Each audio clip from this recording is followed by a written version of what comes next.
Une annonce presque passée inaperçue, puis un chiffre impossible à oublier. Deux bilans qui semblent se contredire mais décrivent la même secousse historique. En quelques mois seulement, un pays longtemps classé parmi les plus pauvres du monde révèle une capacité de redressement qui surprend les marchés et déroute les institutions financières internationales. Cette trajectoire fulgurante bouscule tous les scénarios écrits depuis l'extérieur et oblige à regarder ce territoire sous un tout autre angle. Face à cette accélération inattendue, que signifie vraiment pour vous le pari de souveraineté mené par Ibrahim Traoré? Dans cette histoire qui semble s'écrire à contre-courant des analyses habituelles, la promesse centrale est claire: comprendre comment un pays souvent présenté comme vulnérable a réussi à transformer une économie sous contrainte en un levier de puissance interne. Le véritable enjeu pour ceux qui observent de loin tient en une idée simple: saisir ce que signifie vraiment une souveraineté fondée sur des chiffres vérifiables, et non sur des récits projetés depuis l'extérieur. Pour suivre ce chemin, il faut accepter un constat essentiel.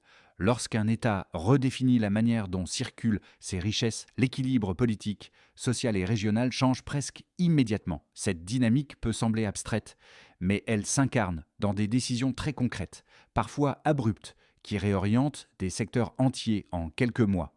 Et c'est précisément ce basculement que cette analyse promet d'éclairer. Comment une série de choix économiques, juridiques et administratifs a ouvert la voie à un modèle inattendu, dont les répercussions dépassent largement les frontières nationales. Ce qui a surpris en premier n'est pas le discours politique, mais la rupture nette observée dans les flux économiques du pays. Et ce qui a suivi a été encore plus déconcertant. Un chiffre massif: 18 milliards de dollars de revenus aurifères depuis 2022, venu contredire les prévisions les plus prudentes. À partir de là, il devient nécessaire de remonter le fil des causes pour comprendre comment une telle bascule a été possible en si peu de temps. Pendant des décennies, l'exploitation de l'or suivait une logique externe: contrats hérités, sociétés transnationales, fiscalité édulcorée et circuits commerciaux contrôlés depuis d'autres continents. Cette mécanique bien huilée faisait sortir la richesse beaucoup plus vite qu'elle ne revenait, laissant l'État gérer les résidus d'une économie théoriquement prospère mais pratiquement capturée. Lorsque Ibrahim Traoré arrive au pouvoir, il ne modifie d'abord rien dans l'apparence du système, mais il bouleverse les points d'appui invisibles qui le maintenaient. L'audit généralisé des accords miniers révèle des écarts impossibles à ignorer. Sous-déclaration, coûts gonflés, montage offshore et pertes artificielles déclarées par plusieurs exploitants étrangers. L'intérêt du pays ne résidait plus dans les volumes extraits, mais dans la maîtrise de leurs mouvements. La décision de réécrire le code minier ne tombe donc pas du ciel. Elle s'inscrit dans une logique où la souveraineté n'est pas vue comme un slogan, mais comme une variable économique mesurable. Les nouvelles dispositions, participation majoritaire de l'État dans les projets à venir, droit d'intervention renforcé et obligation de réinvestissement local, modifient non seulement la répartition des bénéfices, mais aussi la psychologie du secteur. Pour la première fois, le cœur du modèle cesse d'être la promesse extérieure et devient la responsabilité intérieure. C'est cette transition silencieuse, presque technique, qui explique pourquoi la trajectoire actuelle paraît si différente des cycles précédents. Elle ne repose ni sur un boom minier, ni sur une conjoncture favorable, mais sur une redéfinition des règles du jeu. Pour saisir la portée réelle de cette mutation, il faut regarder non pas les grands discours, mais les scènes minuscules où les décisions économiques se transforment en effets concrets. La première se déroule dans une commune minière du centre du pays où les coopératives locales ont vu, en quelques mois, leurs marges augmenter simplement parce que l'État a imposé des contrôles stricts sur la déclaration des volumes. Rien n'a changé dans la manière de creuser, mais tout a changé dans la manière de comptabiliser. Ce léger déplacement a suffi pour révéler une part de richesse jusque-là soustraite, sans bruit, au territoire. La deuxième situation se trouve dans une cellule administrative du ministère chargé des mines. Là, un groupe réduit d'ingénieurs et de juristes a travaillé à décortiquer les anciens accords ligne par ligne. La plupart des clauses semblaient anodines, techniques, parfois même redondantes. Pourtant, c'est dans ces détails apparemment secondaires que se cachaient les mécanismes permettant d'éroder la valeur locale au profit des opérateurs étrangers. En réécrivant ces passages, les équipes n'ont pas seulement modifié un texte légal, elles ont déplacé le centre de gravité du secteur. Ces deux scènes montrent que la transformation en cours ne repose pas sur des ruptures spectaculaires, mais sur une accumulation de micro-ajustements dotés d'un impact disproportionné. C'est là que réside la cohérence du modèle. Chaque point corrigé devient un levier. Chaque levier corrigé devient une ressource que le pays ne perd plus en silence. Et au bout du compte, une question demeure simple. Qui contrôle vraiment la valeur créée ici? Tout commence par un déclic en apparence mineur, un audit ordinaire, une série de tableaux chiffrés, des colonnes, des lignes, des écarts qui s'additionnent. Pourtant, c'est là que la mécanique se fissure pour la première fois. Les volumes déclarés ne coïncident pas avec les volumes exportés. Les coûts d'extraction affichent des variations inexpliquées d'une mine à l'autre. Les flux financiers empruntent des itinéraires qui contournent presque systématiquement le trésor. Le déclencheur n'est pas un grand discours, c'est une opération de vérification.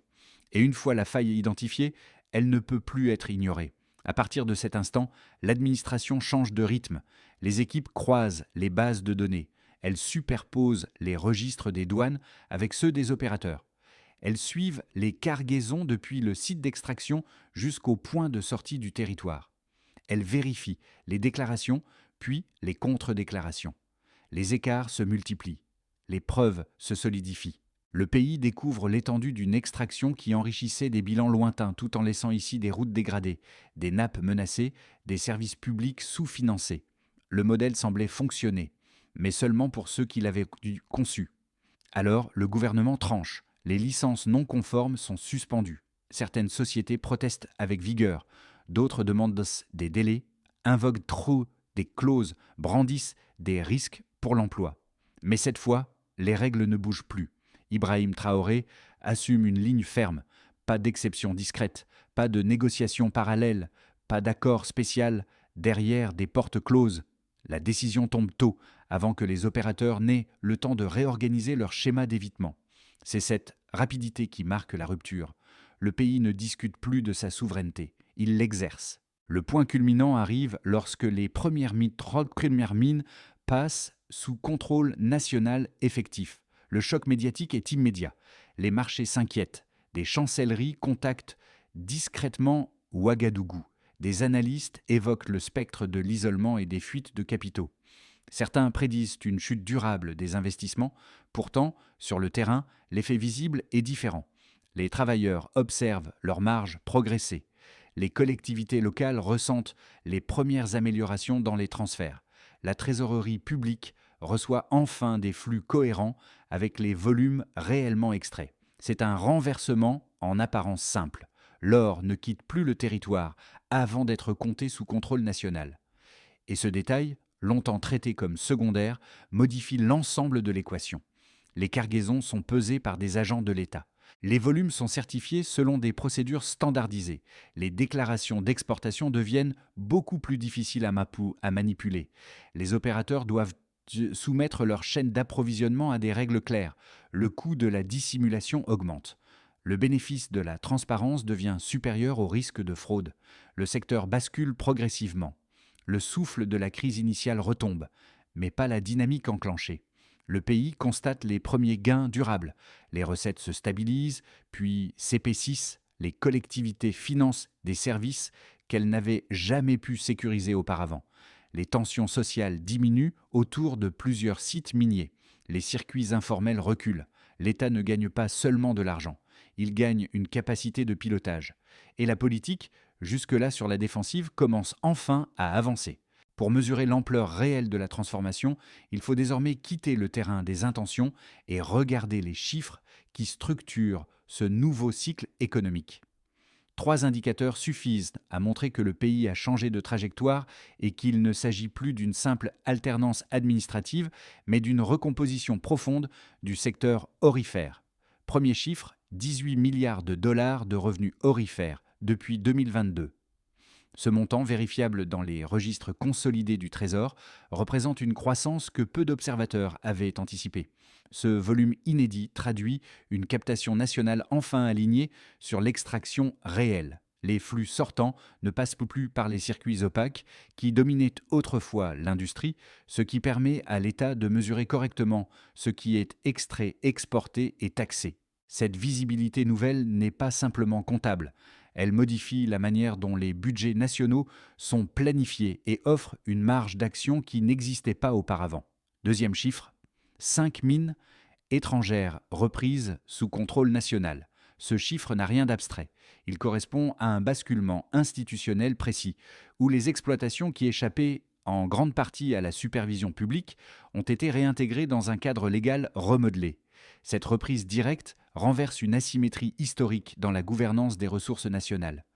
Les décisions opérationnelles ne sont plus prises dans des sièges situés à des milliers de kilomètres, mais dans des structures installées sur le territoire. Le résultat le plus immédiat est une réduction du différentiel entre les volumes extraits et les volumes déclarés, un différentiel qui constituait l'une des principales failles du modèle précédent. Troisième chiffre, une capacité de raffinage nationale annoncée à 400 kg d'or par jour. Ce paramètre est essentiel, car il signale un déplacement de valeur qui ne dépend plus des seules entreprises étrangères. Cette capacité nouvelle marque une étape décisive vers la maîtrise complète de la chaîne aurifère nationale. L'or n'est plus obligé de quitter le territoire sous forme brute, ce qui réduit les pertes liées aux écarts de valorisation entre extraction et raffinage. À terme, cette infrastructure pourrait servir de pivot pour d'autres secteurs miniers, puisque le principe reste le même, transformer localement pour conserver la valeur dans l'économie intérieure. Ces trois chiffres forment un socle. Ils racontent ce que la réforme change dans la pratique, loin des récits sensationnels ou des oppositions politiques. Ils montrent que le pays s'appuie désormais sur des données consolidées pour piloter ses décisions. Il montre également que le modèle adopté ne repose pas sur l'endettement extérieur, mais sur une discipline budgétaire renforcée.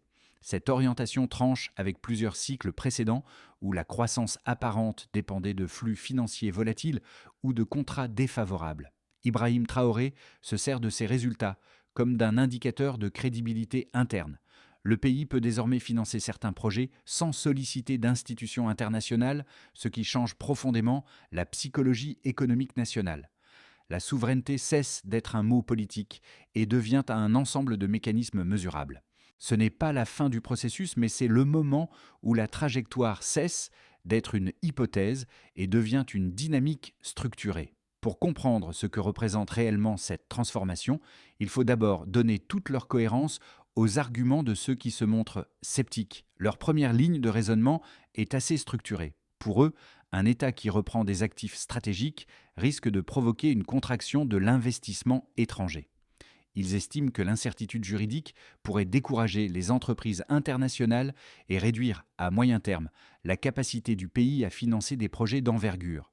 Selon cette lecture, la centralisation accrue ne garantit pas l'efficacité, et le succès observé pourrait n'être qu'un effet ponctuel lié au contexte minier actuel. La seconde critique adopte une autre perspective.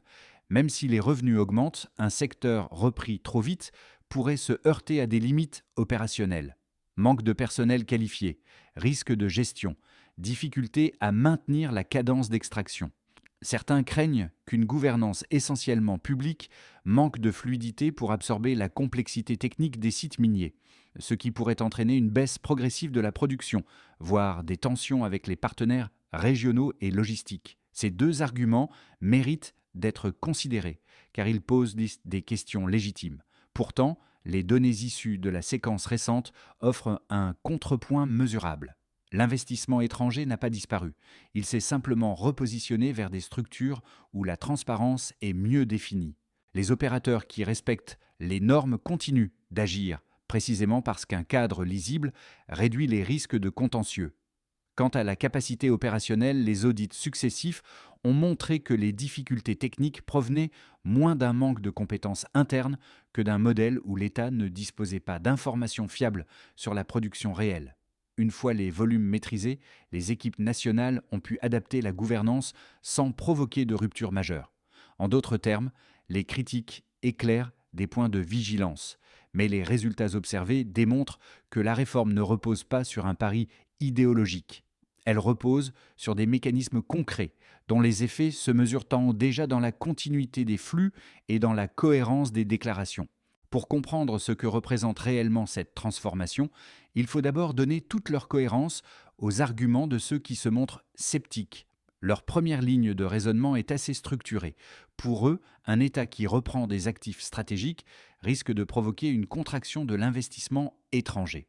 Ils estiment que l'incertitude juridique pourrait décourager les entreprises internationales et réduire, à moyen terme, la capacité du pays à financer des projets d'envergure.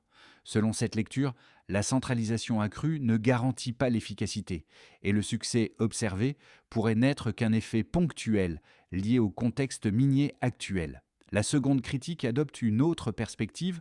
Même si les revenus augmentent, un secteur repris trop vite pourrait se heurter à des limites opérationnelles. Manque de personnel qualifié, risque de gestion, difficulté à maintenir la cadence d'extraction. Certains craignent qu'une gouvernance essentiellement publique manque de fluidité pour absorber la complexité technique des sites miniers, ce qui pourrait entraîner une baisse progressive de la production, voire des tensions avec les partenaires régionaux et logistiques. Ces deux arguments méritent d'être considérés, car ils posent des questions légitimes. Pourtant, les données issues de la séquence récente offrent un contrepoint mesurable. L'investissement étranger n'a pas disparu, il s'est simplement repositionné vers des structures où la transparence est mieux définie. Les opérateurs qui respectent les normes continuent d'agir, précisément parce qu'un cadre lisible réduit les risques de contentieux. Quant à la capacité opérationnelle, les audits successifs ont montré que les difficultés techniques provenaient moins d'un manque de compétences internes que d'un modèle où l'État ne disposait pas d'informations fiables sur la production réelle. Une fois les volumes maîtrisés, les équipes nationales ont pu adapter la gouvernance sans provoquer de rupture majeure. En d'autres termes, les critiques éclairent des points de vigilance, mais les résultats observés démontrent que la réforme ne repose pas sur un pari idéologique. Elle repose sur des mécanismes concrets dont les effets se mesurent déjà dans la continuité des flux et dans la cohérence des déclarations. Le tournant apparaît lorsque les premières données consolidées montrent que les flux financiers ne suivent plus les trajectoires précédentes. Ce n'est plus un simple ajustement administratif. C'est une recomposition du rapport de force entre l'État et les opérateurs, un point d'équilibre que personne ne prévoyait à ce stade du processus.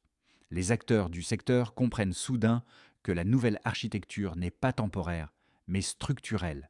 C'est précisément ce moment qui révèle l'intention stratégique derrière les réformes. Ibrahim Traoré ne cherche pas seulement à sécuriser les revenus existants, il cherche à déplacer la manière même dont la valeur circule dans l'économie. Le changement ne se voit pas d'abord dans les mines, mais dans les corridors financiers, les certifications, les registres, les contrôles, les validations successives. Ce maillage, discret mais constant, modifie la dynamique du secteur. Et c'est là que l'effet de milieu de parcours prend toute sa signification. Le pays cesse d'être dépendant des annonces extérieures pour comprendre sa propre activité. Il produit ses propres données, établit ses propres normes et consolide un modèle qui repose sur sa capacité à mesurer ce qu'il crée. Cette autonomie méthodologique change le ton du récit national. Les effets concrets du nouveau modèle apparaissent clairement lorsque l'on observe comment 4 groupes distincts, institutions nationales, NN, acteurs économiques domestiques, DN, population locale et travailleurs, ND, ainsi que partenaires régionaux ou voisins, KV, réagissent à la recomposition du secteur aurifère. Chacun reçoit l'impact selon sa position, mais tous partagent un point commun. La dynamique enclenchée ne ressemble à aucune séquence précédente.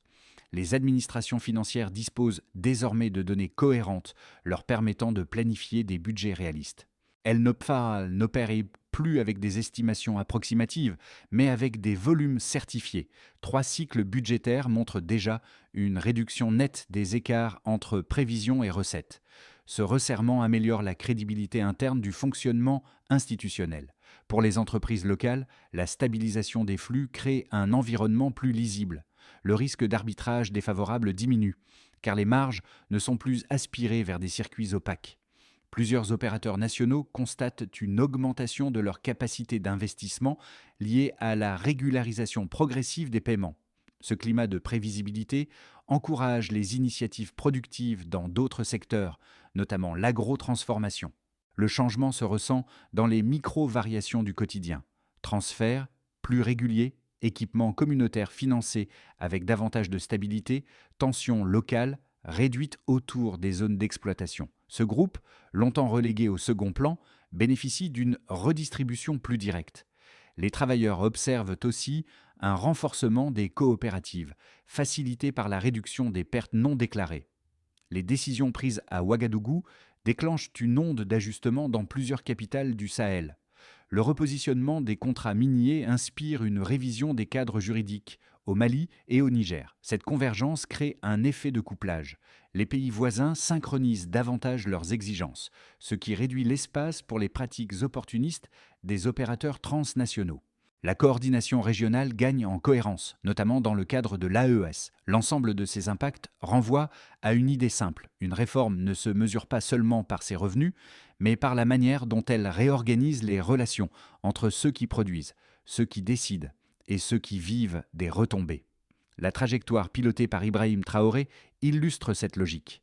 Elle ne repose pas sur une rupture brutale, mais sur une recomposition progressive du centre de décision économique. Et c'est cette recomposition qui, aujourd'hui, redéfinit les rapports entre institutions, entreprises, citoyens et partenaires régionaux. Car une fois que les flux deviennent lisibles, la marge de manœuvre politique s'élargit, permettant au pays de se projeter au-delà du simple cadre minier.